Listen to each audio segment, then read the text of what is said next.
Good morning, all of you. Welcome to your SST class and students. Today I am continuing your second chapter, that is Socialism in Europe and Russian Revolution. In my previous video, I explained you about the February and October Revolution.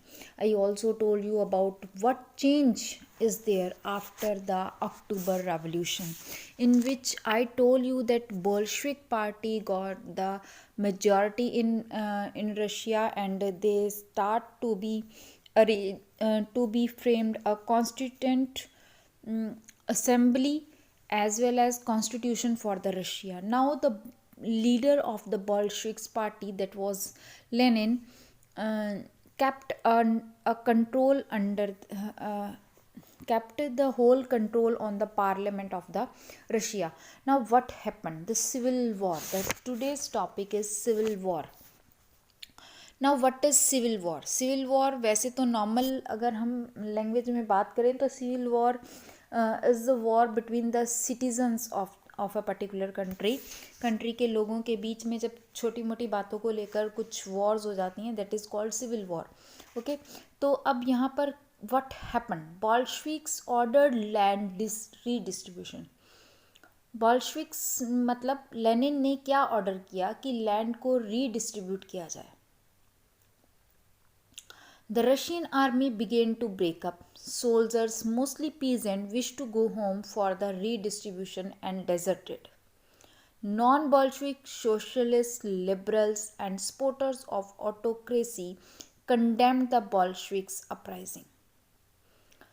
वो देखो, अब जो soldiers थे वो घर जाना चाह रहे थे, पीजेंट्स भी अपने घर जाना चाह रहे थे और लैंड को अपने सामने रीडिस्ट्रीब्यूशन करवाना चाह रहे थे. बॉल्शविक्स के जो सपोर्टर्स थे, नॉन बॉल्शविक्स के सपोर्टर्स, लिबरल्स, वो ऑटोक्रेसी अपराइजिंग जो हो रही थी बॉल्शविक्स की, उसको कंडेम्ड करना चाह रहे थे, मतलब दबाना चाह रहे थे. Their leaders move to south Russia and organize troops to fight the Bolsheviks. अब वो बॉल्शविक्स को दबाना चाह रहे थे, इसलिए वो रशिया के साउथ पोर्शन में मूव किया और उन्होंने सेना इकट्ठी की बॉल्शविक्स के अगेंस्ट लड़ने के लिए. And it was happen in the year 1918 and 1919. The Greens, socialist revolutionaries, and whites, pro-Tsarist, controlled most of the Russian Empire. Socialist revolutionaries ने और प्रो ट्रेजारिस्ट ने, जो कि राजा के अंडर कंट्रोल थे, उन्होंने रशियन एम्पायर को कंट्रोल में किया. They were backed by French, America, British and जापानी ट्रुप्स. और उनको सहायता, उनकी हेल्प कौन कर रहा था? बैक उनको कौन दे रहा था? सपोर्ट कौन दे रहा था? वो था फ्रेंच, अमेरिका, ब्रिटिश और Japanese troops. All those forces were worried at the growth of socialism in Russia. Exactly, they don't want to be the growth of the socialism in Russia. वो Russian society में आने वाले change को accept नहीं कर रहे थे. ठीक है. All as these troops and the Bolsheviks fought a civil war, looting, banditry and famine become common. अब बॉल्शविक्स और उनके बीच में एक सिविल वॉर हो रही थी और इसमें लूटना बड़ा कॉमन था, और सबसे बड़े famine became common. Supporters of private property among whites took harsh step with peasants who had seized the land. अब जो वाइट्स के सपोर्टर्स थे, उन्होंने उनके साथ बहुत बुरा व्यवहार किया,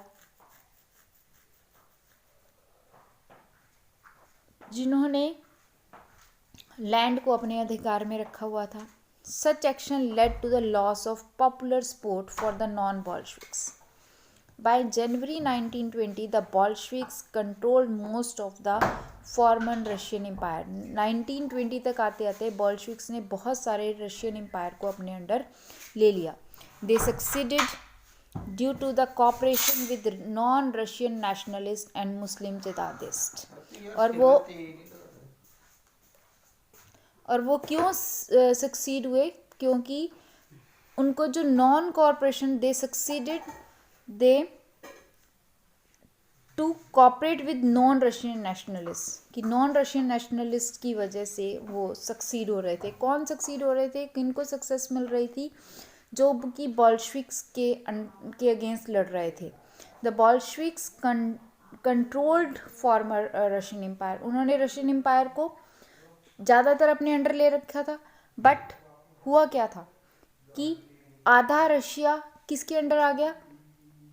सिविल वॉर में वाइट्स के अंडर आ गया। ठीक है, अब दो तरह रशियन एम्पायर जो एक तरह से बट गया था, आधा उनके आगे अंदर जो कि टजारिस थे, वाइट्स थे, और आधा उनके अंडर जो कि बॉल्शविक्स थे।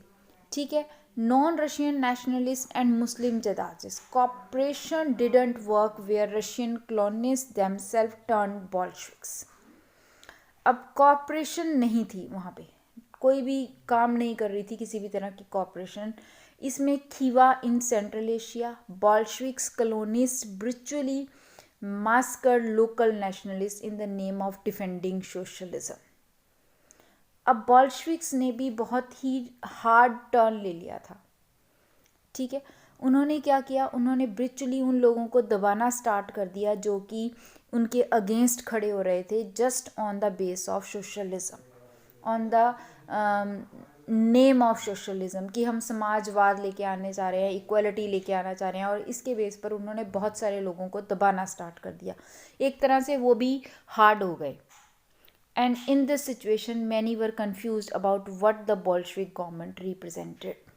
और इस सिचुएशन में अब बॉल्शविक्स लोगों को ये नहीं समझ आ रहा था कि बॉल्शविक्स एग्जैक्टली क्या चाह रहे हैं, हमारा अच्छा चाह रहे हैं या हमारा बुरा चाह रहे हैं।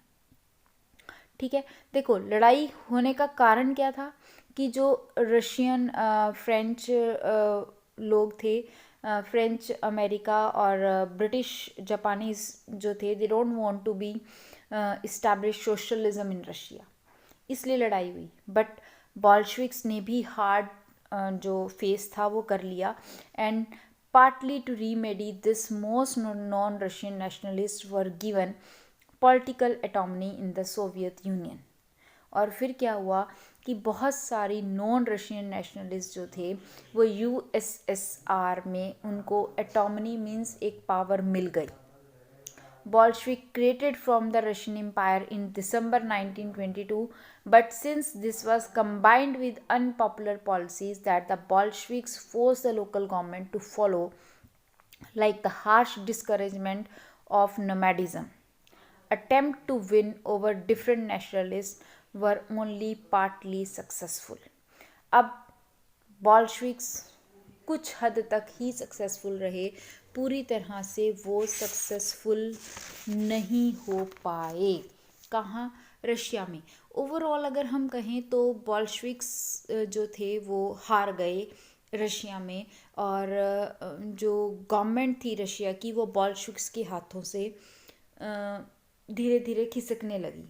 ठीक है, बट फिर भी जो बॉल्शविक्स थे वो लोकल गवर्नमेंट फोर्स करने लगे, लोकल गवर्नमेंट को, और अपने जो सोसाइटी थी, कहाँ की, रशिया की सोसाइटी को चेंज करने की जो कोशिश है वो कर रहे थे। ठीक है, अब during the next topic is making a socialist society. Bolsheviks ने एक सोशलिस्ट सोसाइटी को अमर्ज करने के लिए या एक सोशलिस्ट सोसाइटी बनाने के लिए क्या किया? दे kept industries and banks nationalised. यही था ना उनकी डिमांड की लैंड को रीडिस्ट्रीब्यूट किया जाए, बैंक्स को नेशनलाइज किया जाए। But they permitted peasant to cultivate the land that had been socialised. और उन्होंने किसानों को भी परमिशन दे दी कि वो सारी लैंड को कल्टिवेट करेंगे। Bolshevik used confiscated land to demonstrate what collective work could be. ठीक है, अब वो कलेक्टिव वर्क क्या होना चाहिए था? The process of centralise planning was introduce. इसमें एक प्रोसेस इंट्रोड्यूस किया, officially assessed how the economy could work and set target for 5 year period. अब बॉल्शविक्स ने अपने सोशलिज्म को इस्टेब्लिश करने के लिए, इक्वलिटी को इस्टेब्लिश करने के लिए 5 ईयर प्लान बनाया। फर्स्ट 5 ईयर प्लान्स में उन्होंने इंडस्ट्रियल ग्रोथ की, द फर्स्ट टू प्लान्स 1927, 1932 और 33 से 38, ये दोनों प्लान सेंट्रलाइज थे टू इकोनॉमिक ग्रोथ के लिए। इंडस्ट्रियल प्रोडक्शन इंक्रीज, इसमें इंडस्ट्रीज़ को इंक्रीज़ किया गया, ठीक है। 100% in the case of oil, coal and steel, new factory cities came into being. और सोशलिज्म को इस्टेब्लिश करने के लिए यहाँ पर जो इंडस्ट्रीज़ थी वो इस्टेब्लिश की गई। रैपिड कंस्ट्रक्शन, बहुत लार्ज स्केल पर कंस्ट्रक्शन की गई, ठीक है। Led to the poor working condition, अब रैपिड कंस्ट्रक्शन की गई बट वर्किंग कंडीशंस पुअर हो गई। City like Magnitogorsk, the construction of a steel plant was achieved in 3 years। Workers को बहुत हार्ड लाइफ जीनी पड़ रही थी। रिजल्ट क्या था कि 550 stoppage of work in the first year alone. देखो क्या कह रहा है वो, कि इंडस्ट्रीज इस्टेब्लिश की गई बट रैपिड कंस्ट्रक्शन के रूप में वर्किंग कंडीशंस को पुअर कर दिया गया। और वर्किंग कंडीशन इतनी पुअर हो गई कि वर्कर्स को 1 साल के अंदर 550 बार तो अपना काम रोकना पड़ा। लिविंग क्वार्टर्स उनके बहुत बुरी कंडीशन में थे। Eight A 40 degree below, people had to climb down for the 4th floor and dash across the street in order to go to the toilet। देखो कंडीशंस क्या थी। रशिया में बहुत ठंड होती है, विंटर टाइम में जब टेम्परेचर 40 डिग्री बिलो जा रहा है उस समय भी ऊपर से नीचे आके सड़क क्रॉस करके उन्हें वॉशरूम जाना है। द कंडीशंस, तो यहाँ से वर्कर्स जो थे they stand against the government, वो गवर्नमेंट के अगेंस्ट खड़े हो गए।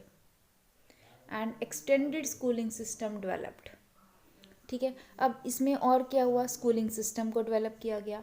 Arrangements, factory workers, peasants enter universities, creche establish किए गए ताकि वुमेन्स काम पर जा सकें और अपने बच्चों को क्रचेस में डाल सकें। Cheap public health care centres provide करवाए गए। Model living quarters were set up for the workers, ठीक है। तो इस तरह से पूरे रशिया में सोशलिज्म को लाने की कोशिश की गई। बट मतलब इसमें कुछ पॉजिटिव नेगेटिव दोनों एस्पेक्ट्स थे। अब वर्किंग कंडीशंस पुअर थी, वर्कर्स को बहुत हार्ड लाइफ जीनी पड़ रही थी, बट इसके साथ गवर्नमेंट ने स्कूल्स डेवलप किए, primary health care centre develop किए, क्रचेस डेवलप किए for the welfare of the women and children also. तो इस तरह से सोशलिज्म को इस्टेब्लिश करने के प्रयास जो थे ये सब बॉल्शविक्स ही कर रहे थे, ठीक है। अब बॉल्शविक्स में लीडर उस समय कौन था, Lenin. After the death of Lenin की डेथ के बाद, ठीक है, अब एक नया लीडर आ गया था रशियन एम्पायर में। The new leader was Stalin, ठीक है। Now Soviet Russia is under the Stalin के अंडर आ गया after the death of Lenin की डेथ के बाद। And Stalin is also a Bolshevik, ये आपने ध्यान रखना है। अब स्टालिन ने जो प्रोग्राम स्टार्ट किया दैट वाज द स्टालिन्स कलेक्टिवेशन प्रोग्राम। उसने भी पीजेंट्स के वेलफेयर के लिए काम किया और पीजेंट्स के वेलफेयर के लिए उसने जो स्कीम लगाई वो एग्जैक्टली पूरी तरह से सक्सेसफुल नहीं हुई, ठीक है। लेट अस रीड कि स्टालिन का कलेक्टिवेशन प्रोग्राम क्या था। The period of early planned economy was linked to the disaster of the collectivisation of agriculture ज़मीन को कलेक्टिव किया गया, ठीक है। मैं अब आपको सिर्फ मेन चीज़ें बताऊंगी। Peasants refuse to sell their grain so government buyer at these prices. Peasants जो फार्मर्स थे वो गवर्नमेंट के प्राइसेस पर अपने फूड ग्रेन्स को सेल करने से मना कर दिया उन्होंने, ठीक है। उनको बहुत सारी प्रॉब्लम्स हो रही थी, ठीक है। अब स्टालिन जो कि after the death of Lenin आया था, इंट्रोड्यूस द एमरजेंसी मेजर्स। उसको क्या लगता था कि जो रिच पीजेंट्स और ट्रेडर्स हैं they holding the stock in hope और हायर प्राइसेस, वो स्टॉक अपने पास जमा करके रखते हैं ताकि जब भी प्राइसेस हाई होंगे तो हम उनको बेच देंगे। इससे नुकसान किसको होता है? आम जनता को नुकसान होता है। Had to be stopped and supplies confiscated, और वो इन चीज़ों को स्टॉप करना चाहता था। 1928 में पार्टी मेंबर्स ने ग्रेन प्रोड्यूसिंग एरियाज़ को सुपरवाइज किया, ग्रेन कलेक्टर्स के साथ बातें की, जिन्हें वो कुलकाज कहते थे। कुलकाज के ऊपर रेडिंग की। कुलकाज होते थे हाई रिच पीजेंट्स, ठीक है। As shortage continues the decision was taken to collective farms, और जब उन्हें ये लगा कि वो वाकई ही बहुत ज़्यादा होल्डिंग्स करते हैं, शॉर्टेज हमेशा रहती ही है, कॉन्टीन्यूड ही रहती है, हमेशा फूड की शॉर्टेज ही रहती है। क्यों रहती है? क्योंकि वो होल्ड अपने पास रखते हैं। कौन रखते हैं? रिच पीजेंट्स रखते हैं। इसलिए उन्होंने कलेक्टिवेशन प्रोग्राम स्टार्ट कर दिया ताकि ग्रेन की जो शॉर्टेज है उसको ख़त्म किया जाए। उसने क्या किया? पीजेंट्स को, small size peasant farms could not be modernised, और उसको ये भी लगता था कि जो छोटे खेत हैं हम उनको मॉडर्नाइज नहीं कर सकते। तो मॉडर्न फार्म्स को डेवलप करने के लिए भी कलेक्टिवेशन प्रोग्राम स्टार्ट किया गया। इंडस्ट्रीज़ को भी रॉ मटेरियल लार्ज स्केल पर प्रोवाइड करवाने के लिए कलेक्टिवेशन प्रोग्राम किया, और एलिमिनेट कुलकाज और रिच फार्मर्स को ख़त्म कर दिया गया, एलिमिनेट कर दिया गया। अब कलेक्टिवेशन प्रोग्राम क्या था? इसमें क्या किया गया? सारी ज़मीन को इकट्ठा कर लिया गया और सभी किसान मिलकर उस पर खेती करते हैं, ठीक है। और जो भी प्रॉफिट होता है वो according to family members divide कर दिया जाता था, ठीक है। फैमिली में जितने मेंबर्स हैं उसके अकॉर्डिंग उनको ग्रेन दे दी जाती थी। ये था कलेक्टिवेशन फार्म। अब मैं इसको पढ़ रही हूँ। The bulk of land and implements were transfer to the ownership of collective farms. Peasants work on the land and the kulaks profit was shared. Enraged peasants resisted the authorities and destroyed their livestock. Between 1920 and 1931, the number of cattle fell by one third. Those who resisted collectivization were severely punished. Peasants काम कर रहे हैं but profit कुलकाज के पास जा रहा था। 1920-29 में कलेक्टिवेशन programme को भी अपोज किया गया, बट जिन्होंने अपोज किया उनको पनिश किया जाता था, एग्जाइल कर दिया जाता था, देश निकाला दे दिया जाता था, ठीक है। अब इसमें क्या हुआ? Between 19 as they resisted collectivization, peasants argue that they were not rich and they were not against socialism. They merely didn't want to work in collective forms for a variety of reasons. कि वो collective programmes में काम नहीं करना चाहते, इसके बहुत सारे रीजंस थे। बच्चे देखो, रीजंस उस समय के अलग अलग थे, बट कलेक्टिवेशन प्रोग्राम देखो मैंने आपको समझा दिया है क्या था, कि वो जो प्रॉफिट था वो लोगों के बीच में according to family members divide होता था। और इसमें उनको ये लगता था कि जो कल्टीवेटर्स हैं उनके साथ किसी भी तरह की कोई सहानुभूति नहीं की जा रही है, उनके साथ कोई सिंपथी फेस नहीं की जा रही है। That's why they are against the collectivisation programme, ठीक है। तो ये था स्टालिन का कलेक्टिवेशन प्रोग्राम। अब इससे बहुत सारे लोगों की डेथ भी हुई, बहुत कुछ चेंजेस भी आए। हार्वेस्ट एग्जैक्टली क्या हुआ कि 1933 में हार्वेस्ट जो है वो बहुत ज़्यादा ख़राब हो गया, मतलब बैड हार्वेस्ट हुआ because of lot of reasons, ठीक है। Many within the party criticise the confusion in industrial production, और बहुत सारे ने इंडस्ट्रियल प्रोडक्शन की वजह से इसको क्रिटिसाइज़ भी किया, क्योंकि बैड हार्वेस्ट की वजह से किसानों को बहुत सारी प्रॉब्लम्स फेस करनी पड़ रही थी, ठीक है। तो ओवरऑल रशिया में जो प्रॉब्लम्स थी वो बढ़ गई, ठीक है, और सोशलिज्म के अगेंस्ट लोग स्टैंड हो गए, ठीक है। तो this is your Stalin and collectivisation programme of Russia. Overall Russia में बॉल्शविक्स जो थे वो सक्सेसफुल नहीं रह पाए at the last of the 19th century. Okay, that's it for today. Thank you.